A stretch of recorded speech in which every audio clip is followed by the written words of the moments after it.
What are my thoughts on autism? Um, Sister Reed, what a great, touchy email, touchy subject. Because nowadays, we live in a time where our children are diagnosed with so many different things.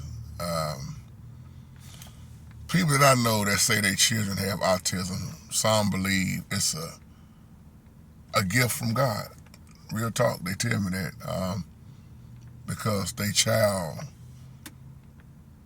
have so much love, and they say it's special. And then other parents that I talk to, they believe that autism is a punishment from God. Oh yeah, I want y'all to really give me some feedback on this. There are people that I know that have children, especially at the former churches I used to be at, associated with a lot. They believe their children are diagnosed with that, and then some of the parents disagree. Um, because I give you an example. This one little guy, he's probably in his 20s now. They used to always say he was like that, or he was slow or something wrong with him. He's just special, and he would act up a lot, or they would say he can't keep up with the other kids. He would act up a lot. He would move around a lot. Boys are hyper anyway, like I always say. But I noticed when his dad would show up, all of this stuff went away. Now, even the scientists are debating about who carries this disease, as they say. A lot of scientists say that it comes from the mother. Some say it may have come from the father. But really, how do you know? How do you know?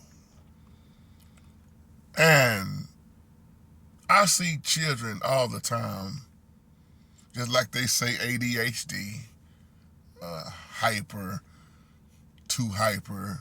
Notice it used to be called ADD, and then they add in the hyper, the H, ADHD. But I always look at, now you're not gonna find nothing in the Bible about autism, of course not, where it comes from and all this stuff. So we have to realize we just living in these times, y'all, where so many things they're gonna come out with and give it a name. Just like I always talk about schizophrenia, bipolar. But when you look in the Bible, you're gonna see demonic attacks, evil spirits, demons, people fighting with different things and getting prescribe you drugs to take for it. But autism, uh, I remember this one guy I grew up with. They would say that about him. Well, autism wasn't even. I don't even think that name wasn't even out when I was coming up. They always had special ed, you retarded or remedial, um, and you slow.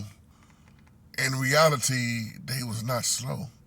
And when you sit down and talk to them, they was very intelligent.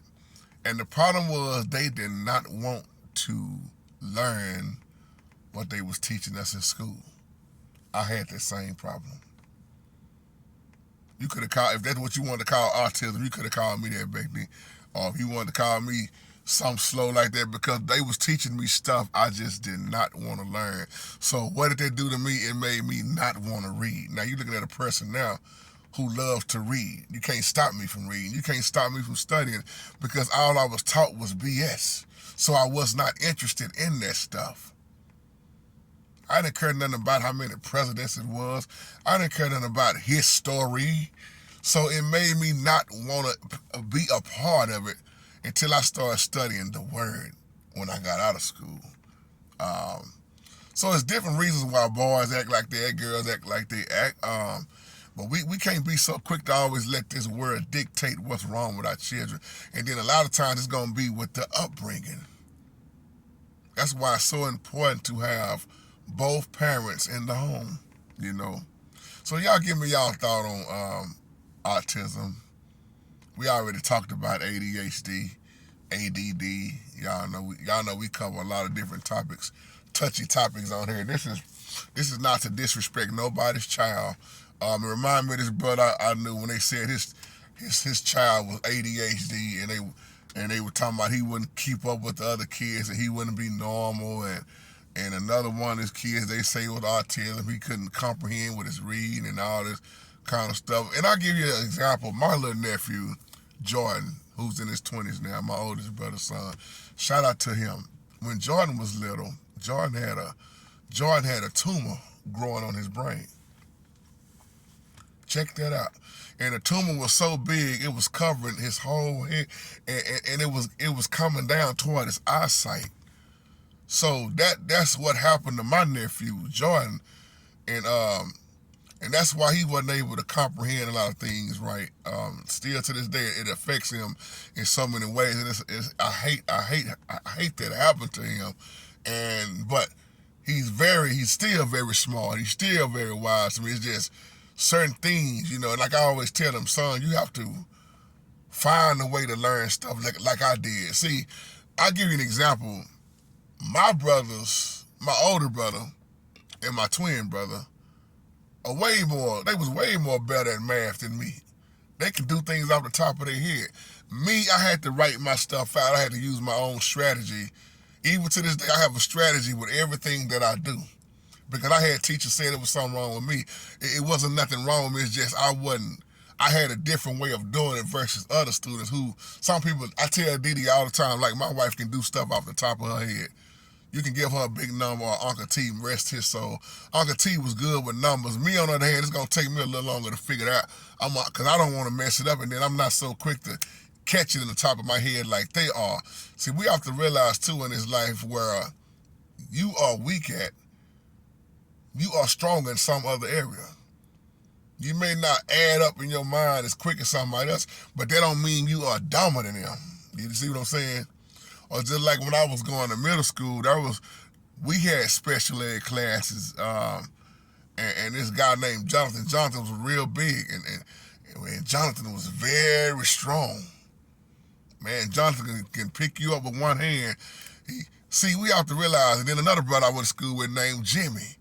Jimmy was not interested in high school. He hated school. So Jimmy wouldn't bring no books to class. All Jimmy would bring to school is a pen and his drawing pad. The boy could draw. And he could draw anything in any moment. And it was just amazing way back then how good he could draw.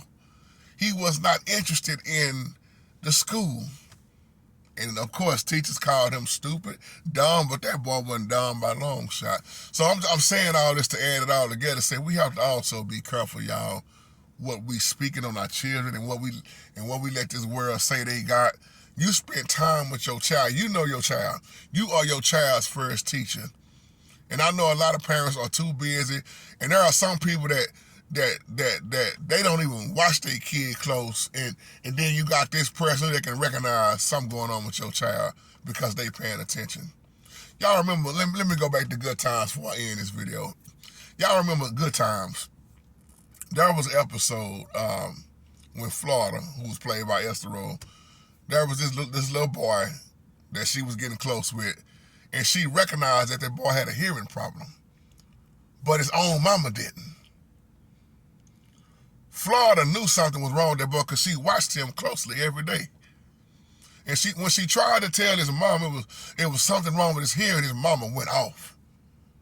I mean, because his mama was so used to yelling at him, she said, "Larry can hear me just fine." "Larry?" "Yes, mama." Because she would holler his name.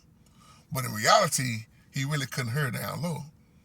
And when that elevator went out, he was on his way to the elevator, not knowing that the elevator was gone out. And they was trying to tell him, don't get on the elevator. They was yelling and yelling and yelling. And he didn't hear them. So some parents can recognize something going on with your child if you're not paying attention. And you see in that episode how his mother in Florida got into it. I'm just using that for an example. So we got to be careful. And then when somebody tell you something, don't be so quick to write them off, because there are people that work around this stuff all the time and they can recognize it off top. So y'all give me y'all feedback on autism, and y'all have a blessed day. Shalom.